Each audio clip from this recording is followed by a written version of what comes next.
الأغصان غرد مدى الأزمان عن أهل وحي الله عن حملة القرآن يا بلبل الأغصان غرد مدى الأزمان عن أهل وحي الله عن حملة القرآن في عالم الإنسان كل له ميدان وليس أعلى شان من حملة القرآن. بسم اللہ الرحمن الرحیم. لم یکن الذین کفروا من اہل الکتاب والمشرکین منفکین حتی تأتیہم البینہ.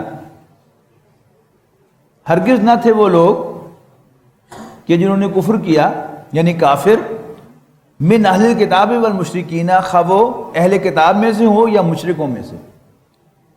ایک نیا فتنہ جس نے مغرب اور امریکہ کے رہنے والے مسلمانوں کو اپنے لپیٹ میں لے لیا ہے، وہ یہ ہے کہ یہ سلسلہ جو شروع کیا ہم نے انٹرفیتھ ڈائلاگ کا، اور انٹرفیتھ ڈائلاگ جب بھی ہوگا تو ظاہر ہے کہ وہاں پر آپ کو میٹھی میٹھی باتیں کرنی پڑے گی، اور کلمہ سوا سے بات شروع ہوتی ہے جو سورہ آل عمران میں کہا تھا نا، تعالوا الی کلمۃ سواء بیننا و بینکم اللہ نعبد الاصنام، کہ کہو اے اہل کتاب آؤ ہم ایک ایسے کلمے پر اکٹھے ہو جائیں جو تمہارے اور ہمارے درمیان برابر ہے، مشترک ہے، اور وہ کیا ہے؟ ہم بتوں کی پوجا نہ کریں.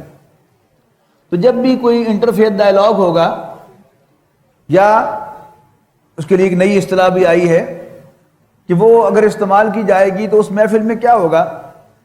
اختلاف کی بات کوئی نہیں ہوگی. ایک دفعہ میں امریکہ کے سفر پر تھا، وہاں ایک مسلمان ورکر ہیں انڈیا سے، عرفان احمد خان صاحب، وہاں پر پی ایچ ڈی کر رہے تھے، بزرگ آدمی ہیں. تو ایسے ہی مجھے کہنے لگے کہ اس ویکینڈ پر تم فارغ ہو؟ میں کہ جی فارغ ہوں. اچھا پھر یہ انویٹیشن پکڑو، کوئی کانفرنس ہے یونیفیکیشن چرچ کی، تو اس میں میری طرف سے آپ شرکت کر رہے ہیں. خیر میں وہ وہاں جو شکاگو کے ایم سی سی کے امام تھے انہوں نے بھی جانا تھا، میں ان کے ساتھ وہاں چلا گیا. اس کو خاص بات یہ ہے کہ وہیں پر وسکونسن میں جہاں کانفرنس ہو رہی تھی، فجر کی نماز کے لیے میں اٹھا، پہلے میں نے وضو کیا، پھر میں نے مولانا عبدالسلیم صاحب سے کہا جی آپ وضو کریں، تو میں نے ٹی وی آن کیا تو اس پہ پہلی خبر تھی کہ prime minister of India Mrs Indira Gandhi has been shot dead. یہ اس دن کی بات ہے. تو انہوں نے ایک دن کا سیشن ہو گیا، اگلے دن کا جو سیشن تھا تو وہ جو آرگنائزر تھے تو انہوں نے مولانا عبداللہ سلیم صاحب جو امام تھے، امام ایم سی سی کے، ظاہر ہے ان کی آفیشیل حیثیت تھی مسلمانوں کے ریپرزنٹیٹیو کی حیثیت سے، تو ان سے کہا کہ جی کل صبح جو ہے پریئر آپ کروائیں. تو انہوں نے میرے ذمہ لگا دیا، ذرا ان کی انگلش اچھی نہیں تھی. اب ظاہر ہے کہ وہاں یونیفیکیشن چرچ پر جو میں نے پریئر کی تو میں نے سوچا کہ کیا پریئر کروں، تو پھر میں نے سورہ فاتحہ ہی کا ترجمہ کر دیا. صرف جو انعمت علیہم تھی ان کی شرح میں نے آدم علیہ السلام سے لے کر حضور صلی اللہ علیہ وسلم کا نام لے دیا کہ وہ جن پر تو نے انعام کیا ان کے راستے پر چلا، لائک آدم نوح سارے کر کے آخر میں محمد صلی اللہ علیہ وسلم کہہ دیا. تو پھر بھی وہ ایک بات میرے ذہن میں آ گئی کہ کم سے کم وہ برابری پہ ہوا نا کہ سارے برابر. لیکن ظاہر ہے کہ ہمارے دین کی جو دعوت ہے وہ ہم ان سب کو مانتے ہیں، لیکن ہم جو فضیلت ہے نبی اکرم صلی اللہ علیہ وسلم کی کہ اب جو راستہ فالو کرنا ہے وہ حضور صلی اللہ علیہ وسلم کا فاصلہ ہے، کہیں کا بتایا ہوا راستہ ہے، تو پھر وہ بات وہاں پر نہیں کی جا سکتی. وہ جو میں بار بار ترجمہ قرآن کے بعد آپ کو دوران آپ کو نوٹ کرواتا رہا ہوں کہ ایمان اصل میں ایمان بالرسالت ہے. مومن کی تعریف کیا ہے کہ وہ شخص جو حضرت محمد مصطفیٰ صلی اللہ علیہ وسلم کو اللہ کا بھیجا وہ رسول مانتا ہے اور آپ کی لائی ہوئی ہر بات کو حرف آخر سمجھتا ہے، وہ مسلم ہے، اور جو نہیں مانتا وہ کافر ہے. اب ایک نیا فتنہ جو ہے وہاں پر وہ سر اٹھا چکا ہے. اسی سے ہوتے ہوتے یعنی کٹھے بات ہو رہی ہے. ظاہر ہے انہوں نے ہماری کتابوں کا، قرآن کا بھی مطالعہ کیا، حدیث کا بھی مطالعہ کیا. خاص طور پر یہودی تو بڑے تیز ہیں اس اعتبار سے. ہمارا قرآن خود ہم نے اتنا نہیں پڑھا جتنا انہوں نے پڑھا ہے، اس میں سے نقطے نکالنے کے لیے اور ہمیں گھیرنے کے لیے. لہذا انہوں نے ایک شوشہ چھوڑا ہوا ہے جس کو مسلمان تقریباً تسلیم کر چکے ہیں. ایک دفعہ میں 2003 کی 4 کی بات ہے، تو لندن میں ایک ہمارے ملنے والے تھے، تنظیم اسلامی کے ہمارے ساتھی تھے، ان کے گھر میرا درس ہو رہا تھا سنڈے کو، تو وہاں پر 2-3 اور مسلمان آگے، ان میں سے ایک جو تھے وہ چارٹرڈ اکاؤنٹنٹ تھے، مرحوم اللہ ان کی مغفرت کرے، اور دیندار آدمی، ایڈمنٹن ماسک جو لندن کی بڑی مسجد ہے اس کے وہ پریزیڈنٹ رہ چکے ہوئے تھے، تو وہ بھی درس میں آگے بیٹھ گئے، پہچانتے تھے مجھے اچھی طرح۔ تو درس ختم ہوا تو ایک دم کہنے کہ ڈاکٹر صاحب یہ مولوی ساڈے جڑے نے اہل عیسائیاں تے یہودیاں نو کافر کیوں کہندے نے؟ قرآن شریف تو انہوں نے اہل کتاب کہندا ہے۔ اس کا مطلب کیا ہے کہ انہوں نے یہ شوشہ چھوڑ کر مسلمانوں کو قائل کر لیا کہ we have a special status, ہم کافر نہیں ہیں۔ تو اللہ تعالیٰ نے میری رہنمائی کر دی، میرا اس کی یعنی سورہ بینہ کی طرف اللہ تعالیٰ نے میرا ذہن منتقل کیا، تو میں نے اس کو کہا خان صاحب مولوی نہیں کہندا، اللہ میاں کہہ رہا ہے کہ ان الذین کفروا من اہل الکتاب والمشرکین، کہ کافر خواہ اہل کتاب میں سے ہوں یا مشرکوں میں سے، تو کافر ہیں۔ اس لیے کہ جب ہم توحید کی بات کرتے ہیں اور بس ایمان باللہ ہی سب کچھ ہے، تو پھر تو یہودی، آج کا یہودی بھی مسلمان ہے، جبکہ ہم پورے یقین کے ساتھ جانتے ہیں کہ یہودی مسلمان نہیں ہے۔ سکھ بھی مسلمان ہے، سکھ بھی موحد ہے، آج کا یہودی بھی موحد ہے۔ میری بات پر یقین نہ آئے، اب تو آپ فوراً ویب سائٹ کھول کے ہر چیز دیکھ سکتے ہیں، آپ سکھوں کے عقائد بھی نکال کے دیکھ لیں اور جوئش ویب سائٹ کھول کے ان کے بھی ڈاکٹرنز آپ پڑھ لیں، ایسا معلوم ہوگا آپ کو، خاص طور پر یہودیوں کے عقائد پڑھتے ہوئے جیسے آپ ایمان مفصل پڑھ رہے ہیں، وہ اللہ کو ایسے ہی مانتے ہیں جیسے ہم مانتے ہیں، وہ نبیوں کو مانتے ہیں، کتابوں کو مانتے ہیں، فرشتوں کو مانتے ہیں، آخرت کو مانتے ہیں، جنت دوزخ کو مانتے ہیں، یہاں تک کہ تقدیر کو مانتے ہیں۔ تو are they Muslims? Not at all. مسلم ہونے کی شرط ایک ہی ہے کہ جب تک کوئی شخص ایکسپریس ورڈز میں نبی اکرم صلی اللہ علیہ وسلم کو اللہ کا رسول نہیں مانتا اور آپ کی لائی ہوئی ہر بات کو حرف آخر نہیں سمجھتا، وہ دائرہ اسلام سے باہر ہے، جتنا مرضی موحد ہو۔ کان کھول کر سن لیجئے، پھر کہہ رہا ہوں کہ ہمارے کلمے کے 2 جز ہیں، لا الہ الا اللہ، محمد رسول اللہ، دونوں اجزاء کا ماننا ضروری ہے، لیکن کوئی قیامت آئی جائے کہ آپ نے اختصار کرنا ہے تو ہمارے کلمے کا اختصار محمد رسول اللہ ہے، لا الہ الا اللہ نہیں۔ کیوں کہ لا الہ الا اللہ میں محمد رسول اللہ انکلوسیو نہیں ہے، جبکہ محمد رسول اللہ میں لا الہ الا اللہ انکلوسیو ہے، اس لیے کہ آپ کی لائی ہوئی تعلیمات میں سر فہرست کیا ہے؟ لا الہ الا اللہ۔ تو جو حضور صلی اللہ علیہ وسلم اور کو اللہ کا رسول مان لے اور آپ کی لائی ہوئی تعلیمات کو حرف آخر مان لے تو موحد تو وہ ہو گیا خود بخود ہی، لیکن کوئی موحد ہو تو آپ سے آپ حضور صلی اللہ علیہ وسلم کا ماننے والا نہیں ہوتا۔ تو آغاز اسی بات سے ہو رہا ہے کہ لم یکن الذین کفروا، منفقین کاٹ کر پھینک دینا، یعنی ممکن نہیں کہ کاٹ کر پھینک دیا جائے کافروں کو، خواہ وہ اہل کتاب میں سے ہو یا مشرکین میں سے، حتی تاتیہم البینہ، جب تک کہ ان کے پاس بینہ نہ آ جائے۔ بینہ کیا ہے؟ رسول من اللہ یتلو صحفا مطہرہ، اللہ کا رسول جو ان کے سامنے پاک صحیفے پڑھتا ہوا آئے، فیہا کتب قیمہ، کہ جس میں پختہ احکام ہوں، مضبوط احکام ہوں، ایویں ویک باتیں نہ ہوں، واضح تعلیمات ہوں۔ وما تفرق الذین اوتوا الکتاب، اور اہل کتاب نے تفرقہ نہیں ڈالا، یعنی مشرکین، 2 ہیں گروہ کافروں کے، اہل کتاب اور مشرکین۔ اچھا، مشرکین کسی غلط فہمی میں ہو سکتے ہیں، اس لیے کہ 2500 سال تک ان میں کوئی نبی نہیں آیا، حضرت اسماعیل علیہ السلام کے بعد اہل عرب میں کوئی نبی نہیں آیا، جبکہ بنی اسرائیل میں تو پے بپے رسول رہے ہیں، 3 کتابیں ان پہ نازل ہوئی ہیں۔ حضرت موسیٰ علیہ السلام کی وہ بات جو ہے وہ ابھی تک لکھی رہ گئی ہے، ان سے مٹا نہیں سکے اس کو، کہ اللہ تعالیٰ تمہارے بھائیوں میں ایک نبی مبعوث فرمائے گا اور اس کے منہ میں اپنا کلام ڈالے گا، جس کو احمد دیدار صاحب کہتے ہیں کہ جی میں نے ایک عیسائی پادری کو سے ٹائم لیا، ملاقات کی، میں نے پوچھا یہ کس کا ذکر ہے؟ کہنا جیسس کا، عیسیٰ علیہ السلام کا۔ تو احمد دیدار صاحب کہتے ہیں میں نے اس سے کہا کہ جی حضرت عیسیٰ کا ذکر یہ کیسے ہو سکتا ہے؟ اگر حضرت عیسیٰ مراد ہوتے تو حضرت موسیٰ کہتے تم میں اللہ تعالیٰ ایک پیغمبر مبعوث فرمائے گا، یہ تمہارے بھائیوں کو کیا ہے؟ کیوں کہا ہے؟ یہ تو محمد کا ذکر ہے صلی اللہ علیہ وسلم۔ اور باقی جہاں جہاں سے انہیں محمد کا لفظ مٹایا ہے، جہاں جہاں نام تھا حضور صلی اللہ علیہ وسلم کو، وہ ویسے مٹا کے انہوں نے چینج وینج کر دیا ہوا ہے۔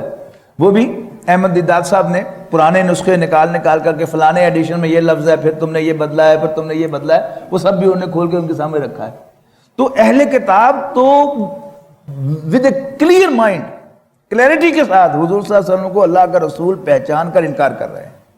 تو وما تفرقوا الا من بعد ما جاءتهم البینہ، اہل کتاب نے تفرقہ نہیں ڈالا مگر اس کے بعد کہ ان کے پاس بینہ آ چکی ہے. بین کہتے ہیں نا واضح کو، بینہ معجزہ، پوری واضح دلائل، اس کے بعد انہوں نے انکار کیا ہے. وما امروا الا لیعبدوا اللہ مخلصین لہ الدین، اور انہیں نہیں حکم دیا گیا تھا مگر یہ کہ وہ اللہ کی عبادت کریں، مخلصین لہ الدین، دین کو اللہ ہی کے لیے خالص کرتے ہوئے. یہ جب ہم رب ہمارا ہے، ہم نے جانا ہے نا کہ اللہ کو رب ماننے کے تقاضے کیا ہیں، یہ بس انسان خالص اسی کا ہو جائے. اور خالص کا لیبل اسی چیز پر لگتا ہے جو 100% پیور ہو. اگر 1% بھی امپیورٹی ہو تو اس پر خالص کا لیبل نہیں لگتا. تو وما امروا، انہیں نہیں کہا گیا تھا مگر یہ کہ یعبد اللہ، اللہ کی عبادت کرے، مخلصین لہ الدین، دین کو اسی کے لیے خالص کرتے ہوئے، پوری اپنی زندگی کو اسی کی اطاعت میں دیتے ہوئے، اسی کی بندگی میں دیتے ہوئے، حنفاء، یکسو ہو کر، وَيُقِيمُوا الصَّلَاةَ وَيُؤْتُوا الزَّكَاةَ، اور یہ کہ نماز قائم کریں اور زکوٰۃ ادا کریں. یہ دونوں عبادات جو ہیں یہ اصل میں ریپرزنٹیٹیو ہے دو چیزوں کی، یعنی پورے دین کا خلاصہ قرآن مجید اکثر نکالتا ہے تو یہ دو باتیں کہتا ہے. صلاۃ جو ہے یہ حقوق اللہ کی ریپرزنٹیٹیو ہے، اور زکوٰۃ حقوق العباد کی ریپرزنٹیٹیو ہے. اور دین کیا ہے؟ حقوق اللہ اور حقوق العباد کا نام ہے. تو وَيُقِيمُوا الصَّلَاةَ وَآتُوا الزَّكَاةَ، نماز قائم کریں اور زکوٰۃ ادا کریں. وَذَلِكَ دِينُ الْقَيِّمَةِ، اور یہی مضبوط دین ہے. ان الذین کفروا من اہل الکتاب والمشرکین، پھر دہرایا اس کو کہ کافر خواہ اہل کتاب میں سے ہوں یا مشرکوں میں سے، فی نار جہنم، کوئی کسر رہ گئی باقی، وہ جہنم کی آگ میں ہوں گے، خالدین فیہا، ہمیشہ ہمیشہ اس میں رہنے کے لیے. اولئک ہم شر البریہ، اور یہی بدترین مخلوق ہیں. ان الذین آمنوا وعملوا الصالحات، البتہ وہ لوگ جو ایمان لاتے اور اچھے عمل کرتے ہیں، اولئک ہم خیر البریہ، یہ بہترین مخلوق ہیں.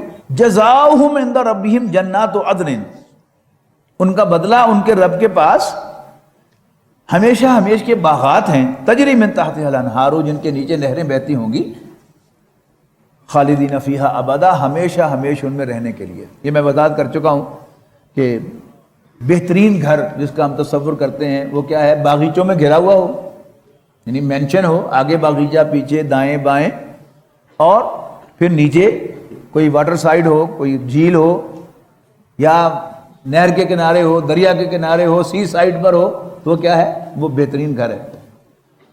تو اس دنیا میں ہم حلال کو حرام، حرام کو حلال کر کے اور دوسروں کے حق مار کے وہ گھر بنانے کی کوشش کرتے ہیں جس میں رہنا نہیں. ہم نے،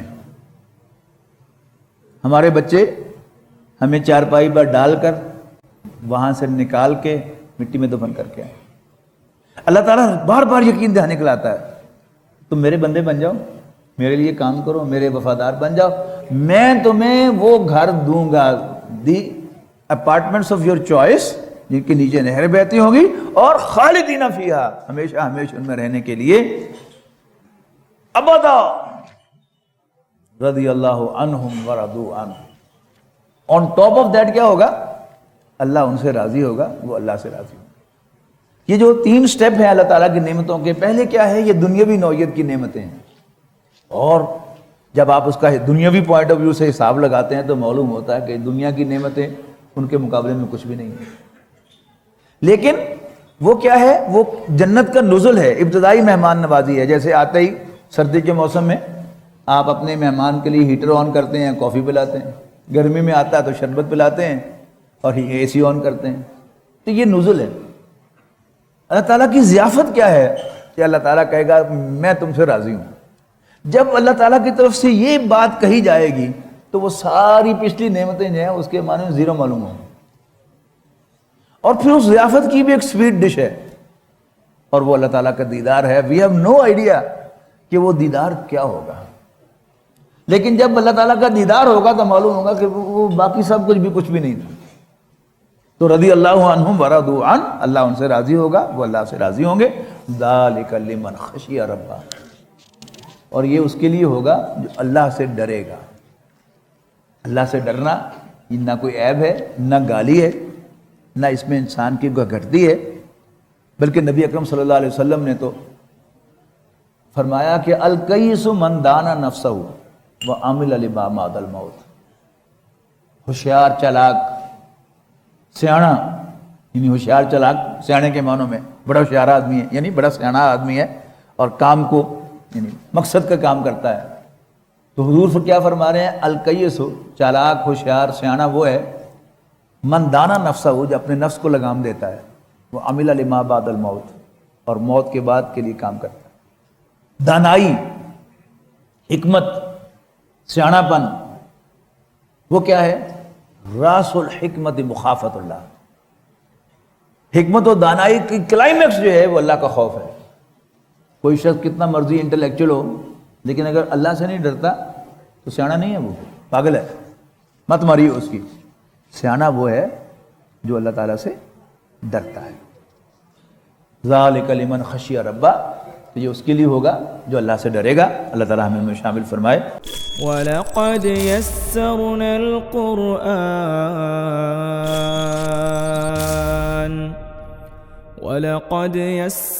الْقُرْآنَ لِلذِّكْرِ فَهَلْ مِن مُّدَّكِرٍ